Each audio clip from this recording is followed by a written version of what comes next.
Здравствуйте, уважаемые телезрители! В студии Арифа Кабба. Это еженедельная передача «Вокруг Абхазии» о самых ярких и важных событиях в мире, во внешней политике нашей республики, о серьезных имиджевых мероприятиях и о многом другом. Пожалуй, начнем.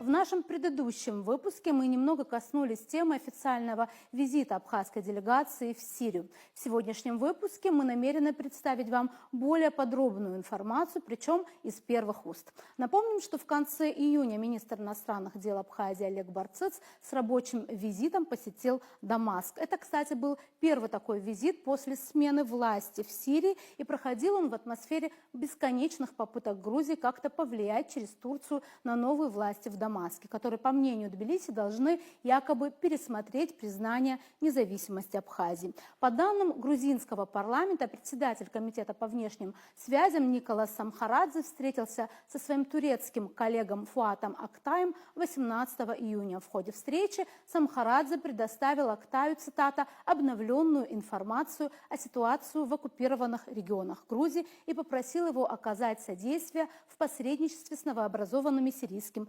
правительством, чтобы оно отозвало свое признание Абхазии и Южной Осетии. Напомним также, что в начале июня Генеральная ассамблея ООН приняла резолюцию, призывающую к предоставлению права на возвращение так называемых внутренне перемещенных лиц из Абхазии и Южной Осетии, за которую проголосовало 107 стран. И что интересно, Сирия, которая регулярно голосовала против резолюции, на этот раз воздержалась. На таком вот фоне и проходил визит министра в Сирию. Как мы уже вам рассказывали, состоялась встреча министра иностранных дел Абхазии с его сирийским коллегой. Также Олег Барцыц провел ряд встреч с представителями абхазо-адыгских и черкесских диаспоральных объединений. Встретился с послом Абхазии в Сирии, посетил могилу и почтил память известного сирийского писателя абхазского происхождения Фадиля Арюта. К другим темам. Наступило ли похолодание в российско-азербайджанских отношениях или нет?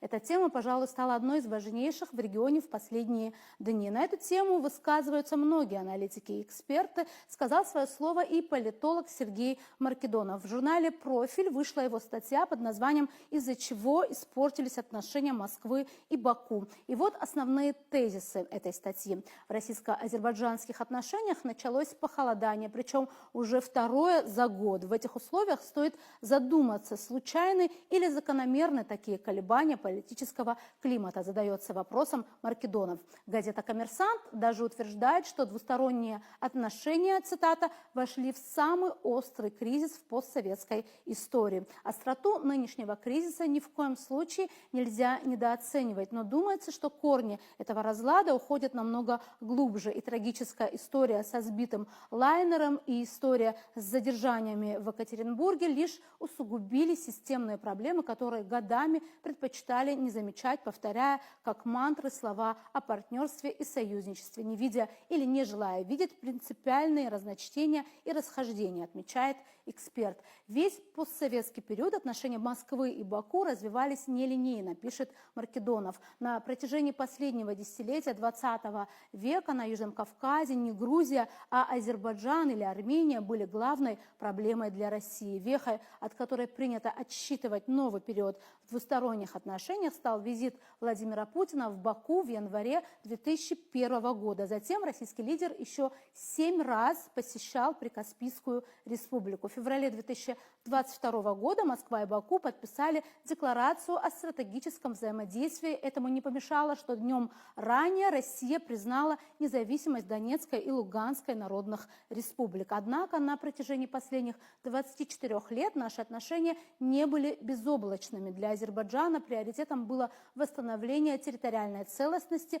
а для России сохранение сложного баланса сил в Кавказском регионе и своей роли в этом балансе. При этом Азербайджан последовательно поддерживал территориальную целостность Украины, а также оказывал Киеву всестороннюю помощь, отмечает эксперт. Когда важнейший для Азербайджана карабахский вопрос был, так сказать, решен, ситуация пошла по не слишком благоприятному для России сценарию, уверен Маркедонов. Он пишет: найдя свои ключи к Карабаху, при беспрецедентной поддержке Турции Азербайджан стал тяготиться влиянием Москвы. В этом главная причина того, что никакой геополитической компенсации по схеме Баку вместо Еревана не получилось. Да и не могло получиться, уверен Маркедонов, какие бы иллюзии кто по этому поводу не испытывал. Далее он продолжает: в Баку поймали кураж, возвращение Карабаха, укрепление военно-стратегической кооперации с Турцией и Израилем, сдержанно позитивное отношение